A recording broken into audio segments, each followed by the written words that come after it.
you may not know this watching this video, but Ed, like off stage, has the best personality. One of the people who I know who laughs the most. And where does I'm on stage you're so intense and you're so good at what you do Yeah. that they don't always see that. So where did your sense of humor come from? Any ideas?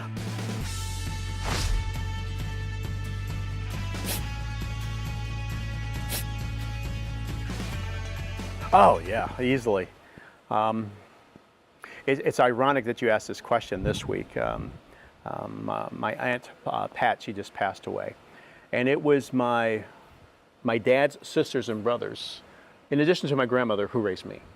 So it was my aunt Pat, it was my aunt Linda. Linda is the crazy one, Aunt Barbara, There's and always a Charlie, crazy and Charlie, and they took me under their wings. You know, so whenever they would take me out and socialize and all types of things. They would take me out dancing. They're the ones who taught me how to dance, and so they would just always have fun. They would always have fun. We used to have these card parties at the house, and as a kid, man, I love those card parties because they would be talking all types of smack to each other, but you would be laughing for hours and hours and hours and hours and hours, and I really miss those times. So I clearly got that from my aunts and uncles. You have a beautiful wife. Yes. How'd you meet your wife? Okay. Man, you pull. I mean, we're getting real here. We're getting real. Come on. All right. So I got invited to speak in Toastmasters in South Africa.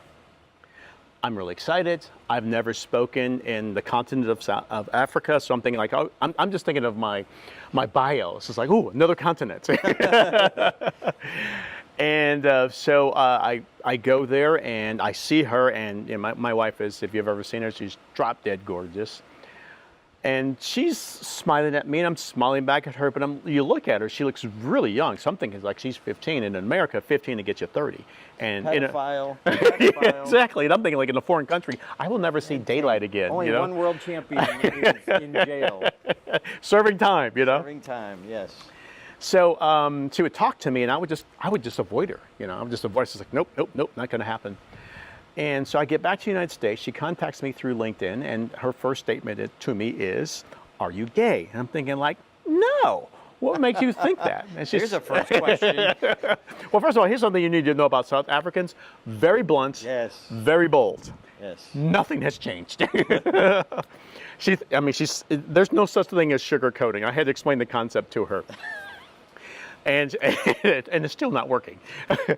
But I said, no, why would you think that? And she says, well, men usually don't ignore me. What's your problem? And I says, you're 18. I was just like, I don't roll that way, And she says, I have more degrees than you do. Check out my LinkedIn profile. So I check out her LinkedIn profile. She has numerous degrees. In fact, there's a photo of her two sisters and her brother. These are academic. There's a few athletic, but there are over 300 trophies in this photo that they've all earned. The trophies are from this big to, well over 6 feet. One sister is a doctor, another sister is an engineer, her brother is an economist. She's a microbiologist, wicked smart family. So when I go there, I check out her profile like she insisted, and I did the math. I'm thinking, okay, legal. And yeah, I got to tell you, at the time I was not looking for a relationship. I mean, my history there, and I'd just gotten out of a really, really bad relationship. So I was not looking. I was not looking at all. And that's when things happen, when you're not looking.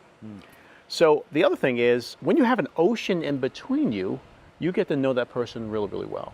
And through the miracle of social apps, we use a dialing app called Viber, and there's many, many more available today that you can actually call a person through the net.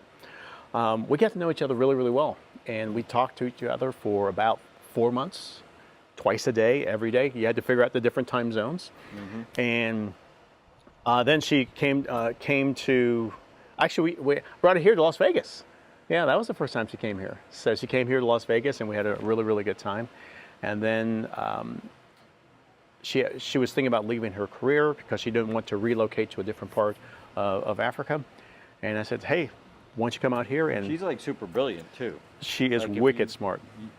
She's a biologist, Microbiologist. microbiologist. Yes, microbiologist. And now she's also a cosmetic science. She just got another degree since we've been going out. She's got another degree.